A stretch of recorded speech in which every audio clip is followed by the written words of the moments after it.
everyone, and welcome to Marketing and Sales Over Cocktails, the weekly podcast that helps you grow your business, improve your life, and enjoy yourself along the way. I'm your host, Allan Langer, and every week we try to bring you the best thought leaders, the best business leaders, and the best minds out there to help you succeed in business and in life. So sit back, relax, grab your pad, your pen, and your favorite beverage, and enjoy the next episode of Marketing and Sales Over Cocktails.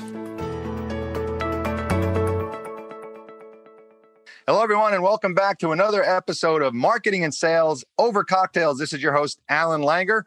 I've got episode 62 coming at you tonight, and it's coming at you from, at least for me, the West Coast on Portland. I'm on the East Coast, so our great guest tonight, Emmy Wu, is joining us probably at her happy hour, but for me, I am at whiskey time. So we're going to get to that in a second.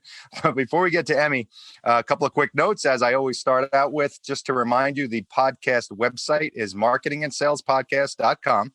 If you go there, don't forget to click on the Ask Allan button at the top. Send me a question.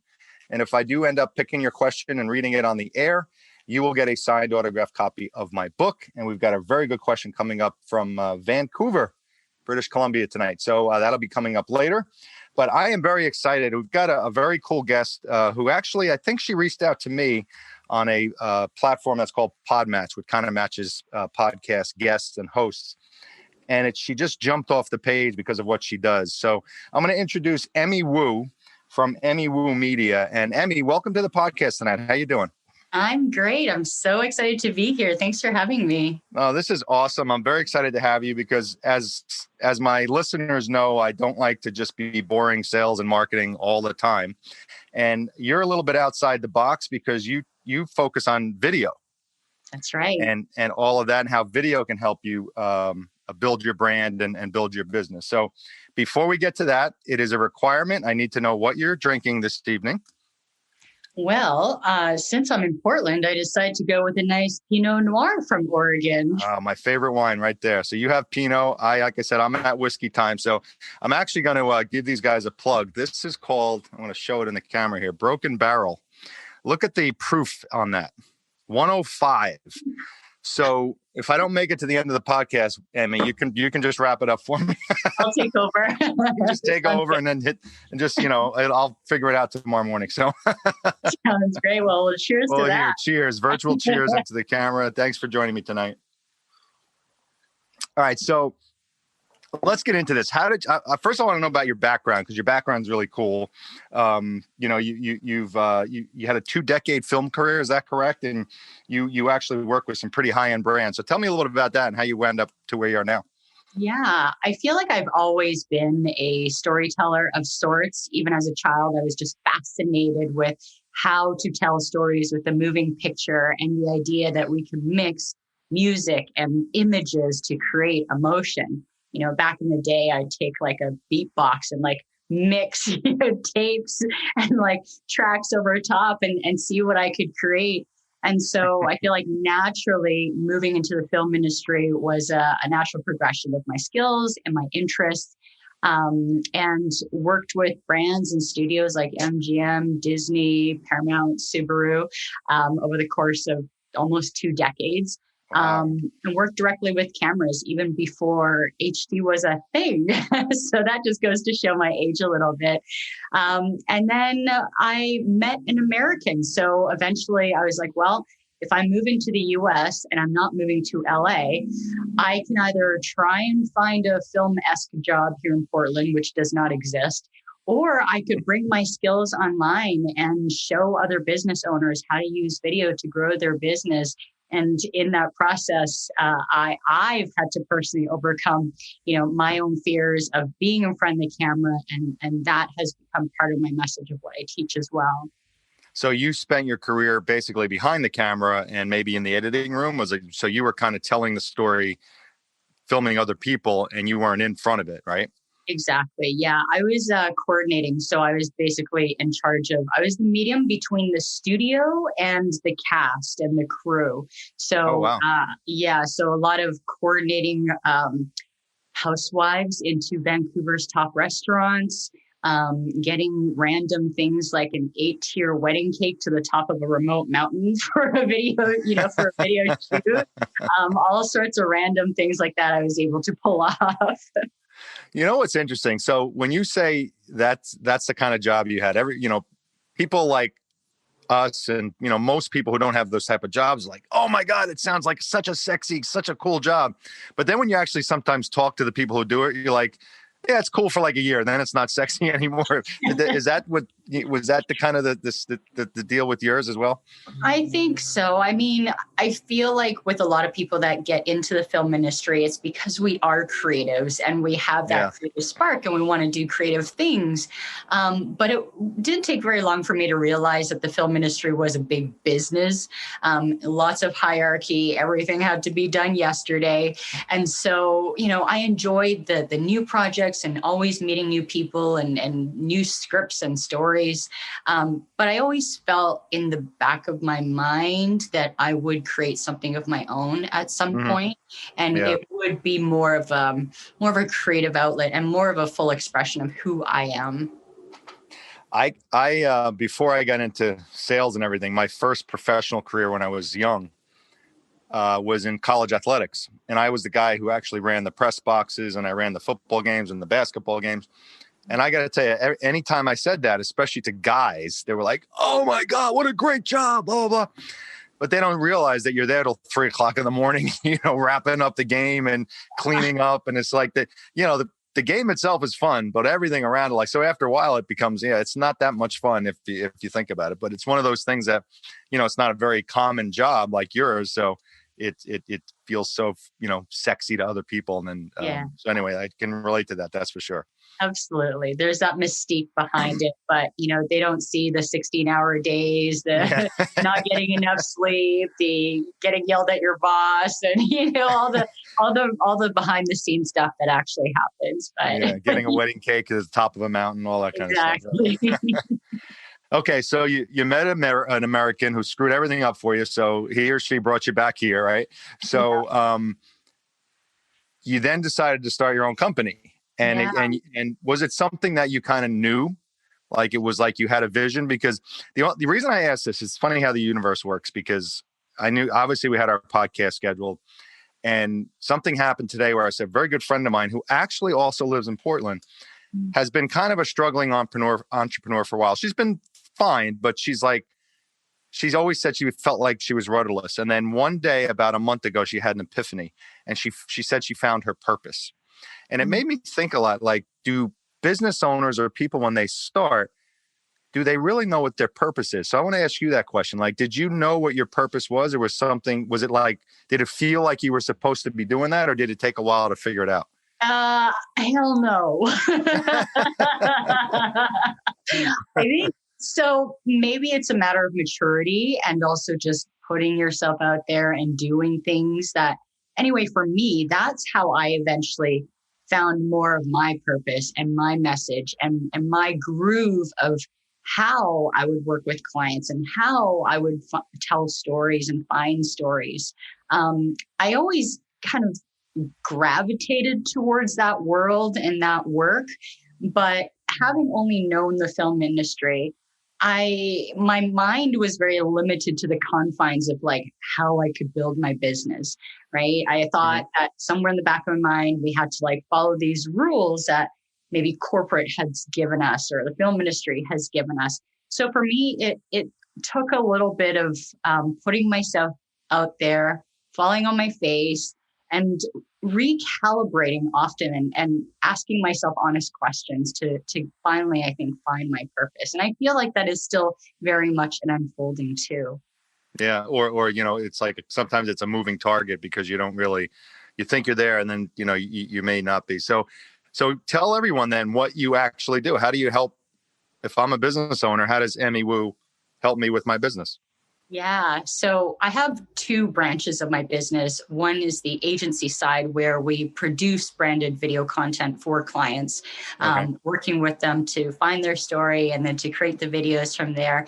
And we're also building a media outlet so that our clients can get visibility on places like Apple TV and Roku. And then the other side of my business is actually teaching business owners how to use video to grow their visibility. And a lot of that is helping them to overcome that fear and that mindset of first putting themselves on camera and, feeling the cringiness of like first seeing yourself on video that we all go through. So yeah, in those two ways, I support my clients. That's such an amazing niche that you have because, video right now today is so important. I mean, it's the number one. You have to have video. You have to have content and it needs to be video if you want to really kind of propel your brand and build your personal brand. I'm firsthand, experience of it where, a year ago, I wasn't doing videos on LinkedIn and I just forced myself to start. And one of the best pieces of advice I ever got was from a guy on LinkedIn who was doing videos. And he always said to me, progress over perfection. Just do the video and put it out there. Because I would spend 2 hours on a 2-minute video because I never liked it. And he's like, you're never going to like it. Just put it out and you will just automatically keep getting better. And he was right. So I actually have that written on my desk, progress over perfection. I love that. So true. So true. Yeah. I mean, I don't think anybody loves how they look on video the first few times, right? I mean, you find me one person, I have yet to find one. I think it is a natural progression that we all go through. And, he's absolutely right. Like, you're not going to love it. Maybe not for the first 2 videos, maybe not for the first dozen videos, maybe even longer after that. But you start to build a kind of resilience and you just know you're doing it. You're keeping your bigger vision in mind. And, the small stuff, you just don't sweat as much anymore. And I actually love it now. I mean, I just actually have a ball. And what made me love it even more is I started a TikTok account. And I have so much fun with the TikTok account because to me, it's just, it's not as business as LinkedIn is. And I just have fun. I put fun videos up and I'm like, that one wasn't great, but I just put up another one tomorrow. So it's just not that big of a deal. But yeah, having fun and doing that and showing your personality for me, I think is really, really important, especially if you're trying to build a personal brand. Would you agree? Yeah, absolutely. Absolutely. I think it's important that we not only have fun, but also lead with our strengths. Some of us are not meant to be presenters. Right. Some of us can share our skills and our message in other ways. So this whole process is actually kind of deep work where we really get to explore what are my strengths? What do I actually enjoy doing? And what can I cultivate more of? And we always build and improve from there. So when a business owner comes to you, or let's say it's a solopreneur and they want to build a personal brand, are you getting involved with other aspects of their marketing? Or are you just like, who are you working with on a marketing standpoint? Or do you help them like, okay, you need to do it. You need to have a social media strategy. Like how far do your tentacles go as far as what you're helping them with? I would say I get up all in their business because it would kind of be a disservice to them if I didn't understand their full marketing strategy and also to help them map out what is that customer journey from a video that maybe somebody finds about you on YouTube or TikTok all the way over to being a potential customer or client. What does that journey look like and how can we tell the story in this kind of story arc that really makes sense in that customer journey? Yeah, that makes a lot of sense because I think a lot of companies do businesses a disservice because they only take them halfway. They only do, like, lead gen companies are a great example. You can have a great lead gen company say, here's all these great leads, but if you don't know how to sell them, what's the point? So it's like, I think you're exactly right. You show people how to do videos, but if they don't know how to market themselves and they got great videos and don't know what to do with them. So. Yeah, absolutely. All right. So tell me, I'm sorry, you were going to say something. I just interrupted you. No, go ahead. Okay. Sorry about that.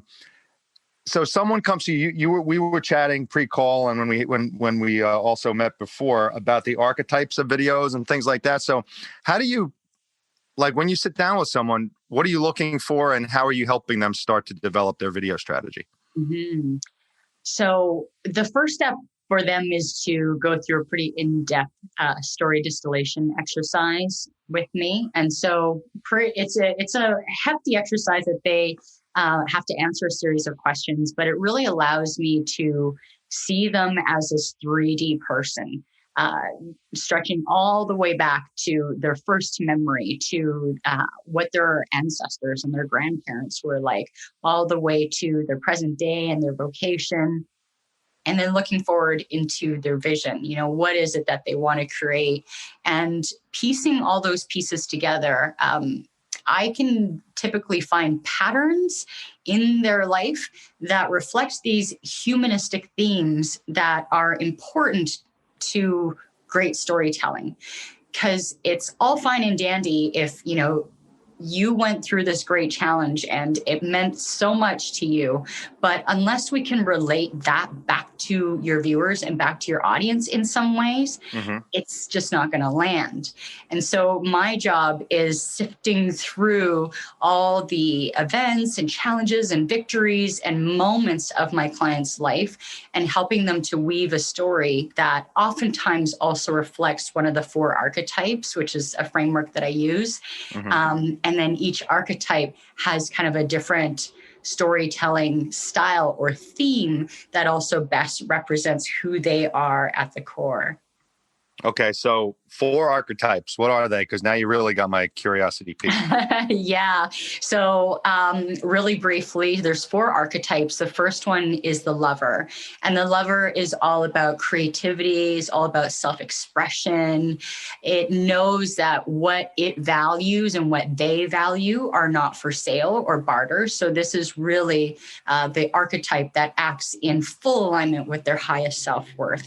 And so, iconic people that you can relate to lover is Oprah, Ellen DeGeneres, people who are like makers, jewelry makers, goldsmiths, artists, artisans, yoga teachers, dancers, any kind of vocation where there is that creative expression and movement and kind of creativity at play.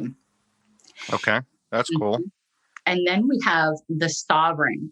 The sovereign is one that is in charge of then taking what the lover values and then bringing it to life. So the sovereign has a very clear picture of what they want to create, and they are the ones that help their audience and their clients to see the vision, to understand the plan, to map it out, and to implement it. So iconic examples, Barack Obama, very sovereign speaker and also very clear, in guiding the people. And so with the sovereign archetype, there's this element of self-mastery, of being a teacher, of being a guide. And so you can see that has a very different feeling than the lover. So the sovereign is really, if you look at some of the better leaders in history, they would probably be considered sovereigns. Yeah, absolutely. And perhaps another 1 or 2 of the other elements as well. Yeah. So we also have the magician archetype. And so the magician is in charge of pulling raw materials and bringing them into reality. So they can be turning raw materials into homes, into events, into weddings. It can be pulling ideas and intuition and turning them into business offerings and lead magnets. And so the magician is really one that is a pure channel for bringing that vision into the world. And it also doesn't care what other people think. So they're willing to take that risk because they believe in their magic so much.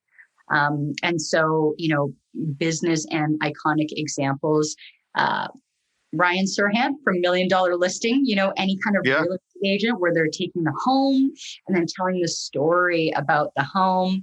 Like I said, a wedding planner where they're taking these ideas and orchestrating them into a beautiful event. That's the magician archetype. So what about someone like Steve Jobs? Would he be a sovereign and a magician?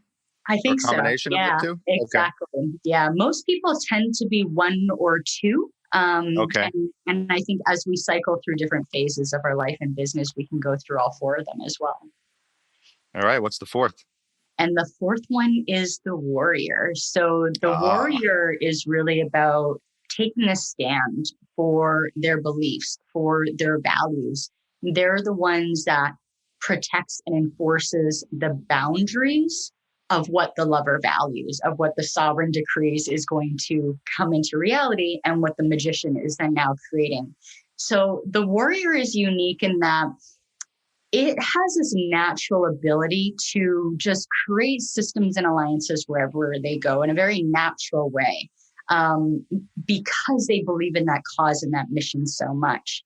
So they can actually leverage their alliances almost as a form of currency, because they naturally build trust in who they are. When they say they're going to do something, they say it happens. And so the warrior magician is all about systems, relationships, boundaries. So give me an example of a famous warrior. Yeah. So Braveheart. Okay. Mel Gibson from Braveheart. Yeah.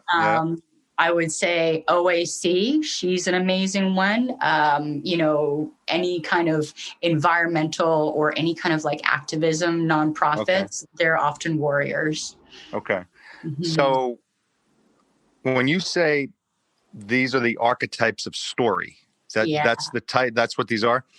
Does that mean if, let's say, Mel Gibson is the warrior, are you saying that when he tells a story, he becomes the warrior, or he's just following that type of story in his own existence? So kind of define that for me. Yeah. So everybody will probably resonate towards one or two of these archetypes naturally. Mm-hmm. And so within each one of these archetypes, there's also ideal video styles that each archetype can use that actually allows them to lead with their strengths instead of trying to wrestle with a type of video that they hate creating. I get it. Yeah. Yeah. So for example, because the lover is all about creativity and self-expression, they actually really build that know, like, and trust when they are raw, when they are authentic, when they are messy and not polished. So for them, they can go live and like do that vulnerable share. And that actually has a tremendous amount of impact on their audience because that's leading with their strength.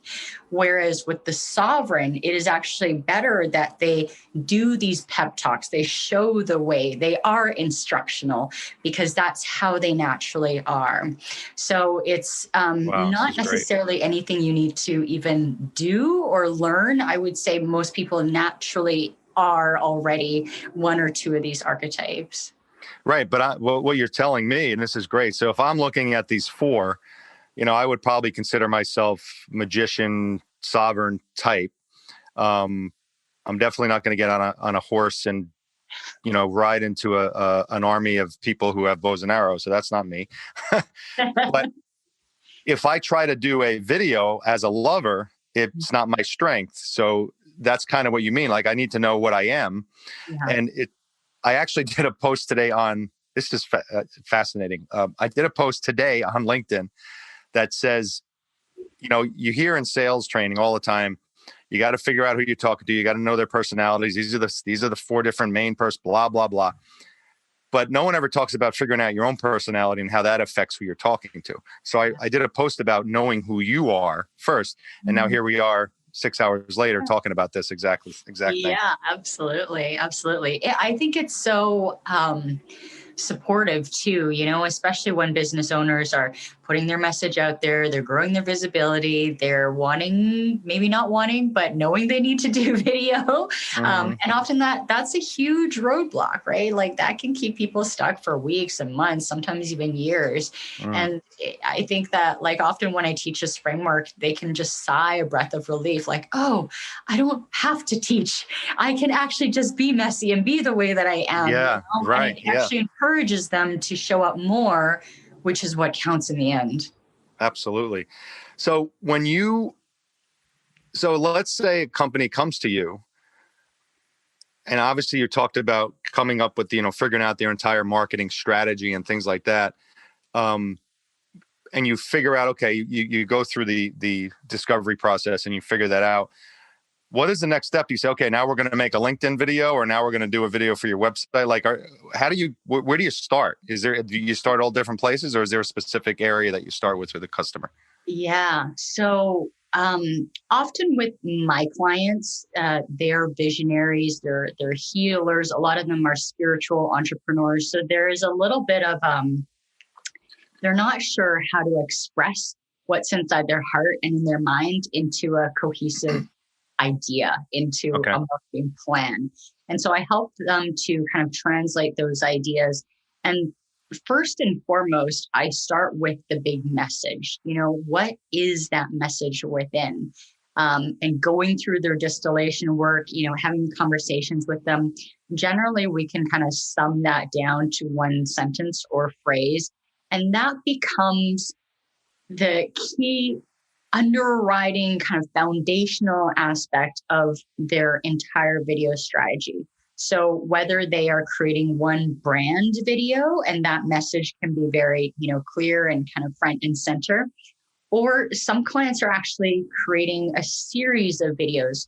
So then how do we bridge that singular message across multiple videos? And then it becomes my job to then show how that one message can be translated in many ways. And then this is also where the archetypes can come into the picture and kind of be fun. Because generally the different archetypes, if you follow an archetypal storytelling format, they tend to have different types of challenges from one another. And so just like, if you were to look at storytelling, there's always a hero that kind of confronts a challenge. And the challenge can be personal within themselves. It can be another person. It can be environmental. It can be, all these different things. And what we found was that within the 4 different archetypes, they tend to have certain types of challenges that best tells a story. So, for example, for warriors, because they are so devout behind this cause, this mission, and rallying people behind that, oftentimes the challenge or what they need to confront as a warrior brand is this misconception, is this opposing force against what it is that they value. And when we bring that to the storytelling aspect of their videos, because it's so near and dear to who they actually are, not only does it resonate with the client, but when you bring these aspects out into their videos, their viewers are like, I also know what it's like to have to fight against that cause. I too have also been there. So I know I didn't give you a straight and simple answer. No, that's okay. That's great. There is no kind of simple way. It really is doing the deep work, doing a lot of excavating to find out what are the core messages that we need to hit. And then how can we tell the story in a really beautiful and artful and impactful way that gets attention, but is also clear in what it's communicating. Well, to me, that's what makes you so fascinating, because there's so much stuff out there now. There's so much noise. Anytime you're scrolling Instagram or something, every third post is another company with a video app that'll make your videos explode and stand out and do all these things. But there's never a strategy. It's always like, just put these videos out, and you get these business owners that are buying this stuff and they're putting out videos that there's no strategy behind it. They have a lot of noise going on, and it really doesn't really say anything. So that's where I think you're really unique and I think pretty valuable for companies. So that's really cool. Thank you. So give me a success story. So tell me, you don't have to name any names, obviously, but let's say, someone come in and you took them from not on video, barely had a computer, to now they're a superstar. And what was the transition like, and what are they doing now? Ooh, which story should I tell? Yeah. Which one would be better? Okay. Well, I have a couple of great examples. I'll start with one. So a client once came to me with help to create a 4-part video launch series. Pretty typical. A lot of people are doing 4-part video series. I was like, we have to do something beyond the Jeff Walker, everybody knows that formula. It's not going to get anybody's attention, right? So instead of using this kind of pre-made formula, a sentiment that was going on in the online course market, which is the niche that my client was in, was that there were lower and lower success rates with online courses because people just are not engaged. They don't have the support to actually finish what they had originally set out to do. So we thought that it'd be really fascinating to experiment with the concept of, instead of teaching people, which is what everybody else is doing, kind of like this top-down philosophy where I'm up here, I'm teaching you how it is. What if we actually approach them from a playing field where we're inviting them to come and play, and they actually had to reach milestones in real life? So we were crossing the lines between virtual and real life, and it worked. We got 90% engagement rate from start to finish when most launches fizzle out by, the second day. And they banked in on like $800,000 in 2 weeks with this launch, which like doubled their business. Oh my God. In no time. So I think what really worked around that concept was we turned what everybody else was doing on its head. We're like, we're not going to teach like everybody else. We're actually going to come at the same level as you. And instead of treating this as a training series, we're inviting you to come and play. And there's going to be all these engagement triggers throughout. And it actually hits people's brains like dopamine, I think. Like they are now motivated to do something, to watch that next video. And then once they watch that next video and they know what the assignment is, they were like trying to beat each other, accomplishing that next milestone.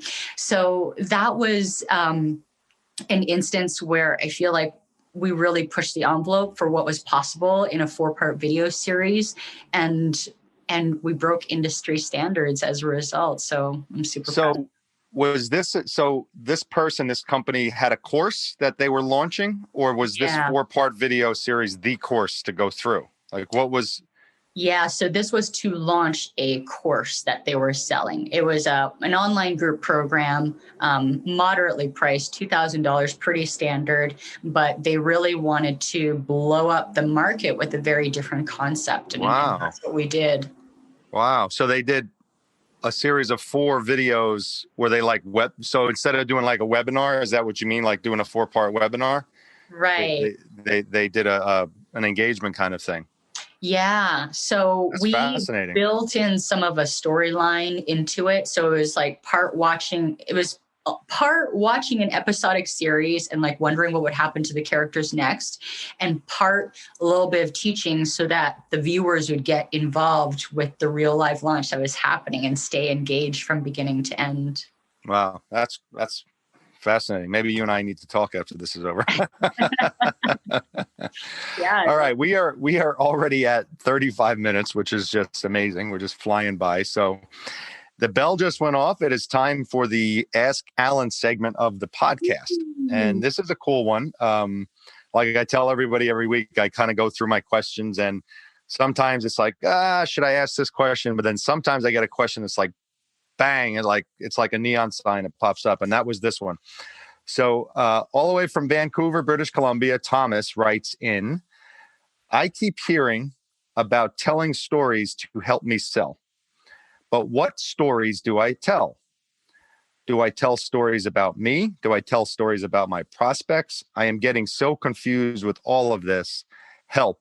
Thank you. Great podcast. So there you go, Emmy. How do you answer Thomas from Vancouver? Oh, well, thank you for the question, Thomas from Vancouver. It is a fantastic one. And I think it's a common one as well, because we are always told, storytelling sells, story sells, use more story. And I think our natural inclination is to tell a story about ourselves and maybe like when we went through something that, our ideal clients are also going through. And that is certainly one way to do it. But I think fundamentally, we need to understand that you are the vessel, the medium to tell the story, but the story is ultimately about your audience. And so the way I like to think about this is, what are the themes that you are teaching your audience?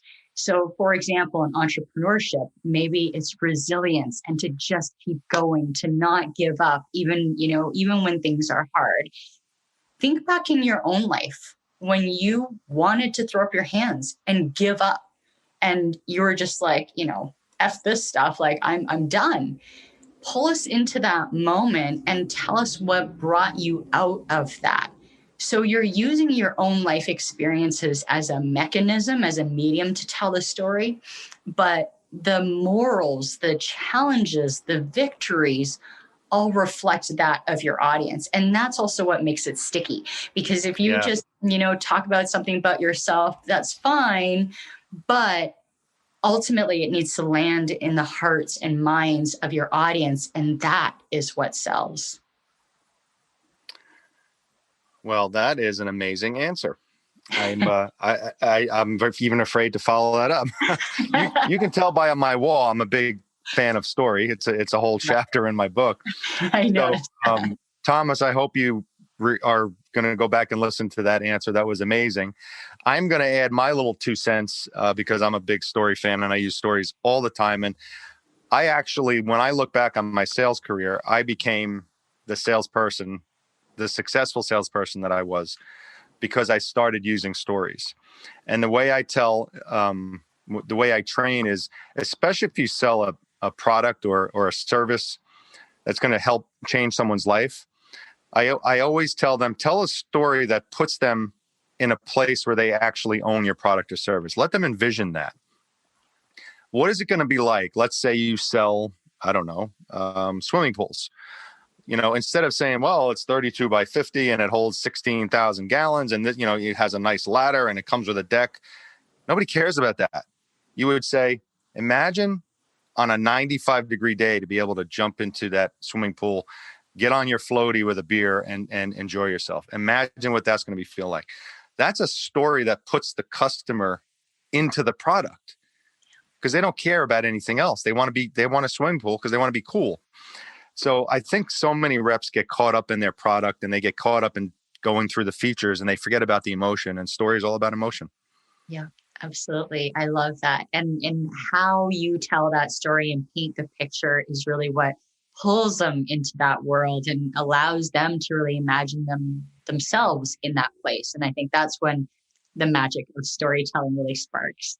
Yeah. And that's why, when someone says, use story to tell, use stories to sell. That's what they're talking about, or at least the smart ones are, like you, Emmy. So, all right. Well, this has been unbelievable. I love this whole episode. I could keep going for another hour, but we can't do that. So if anybody wants to reach out to you and, talk to you about your awesome service, where do they go? Yeah, absolutely. So they can find me at emmywu.com, or they can come and say hi on Instagram at Emmy Wu Media. And Emmy Wu is EMMYWU, Emmy Wu Media, and emmywu.com. She's also on LinkedIn as well. Yes. So you can probably go say hello over there. Well, I highly recommend anyone who needs to do this stuff to contact Emmy because she is the real deal. And like I said, we might be having a conversation ourselves before too long. Emmy, any lasting words or any final comments you want to leave with our audience tonight? I think ultimately at the end of the day, we could ruminate over, how we could tell better stories, how we can make our videos better. But most importantly, just start putting yourself out there, start sharing from your heart. And naturally, over time, you will get better. You will grow your confidence, and you will also be able to look back in a year and say, look at how much I've done. So just start. That is the best advice you can give. And I'm a living testament to that. I was scared to death. And now I can bang out 5 videos in 10 minutes and I don't even care. And they're done. And they're normally pretty decent at this point. So you'll get better at it. Trust me. So great advice, Emmy. Well, I want to thank you for joining me tonight on Marketing and Sales Over Cocktails. Final cheers to you. Enjoy the rest of your Pinot. And I am going to say goodnight to everyone out there. Thank you for joining me on episode 62 of Marketing and Sales Over Cocktails. I want to thank Emmy Wu for joining me as well. Remember, visit the website, marketingandsalespodcast.com. Send me a question. And just like Thomas in Vancouver, he's going to get a free copy of my book with my signature. It's going to be worth a lot of money someday. I trust me on that. So you can get a free book like Thomas is. Thanks everyone again for joining, and we'll see you again next time. Bye.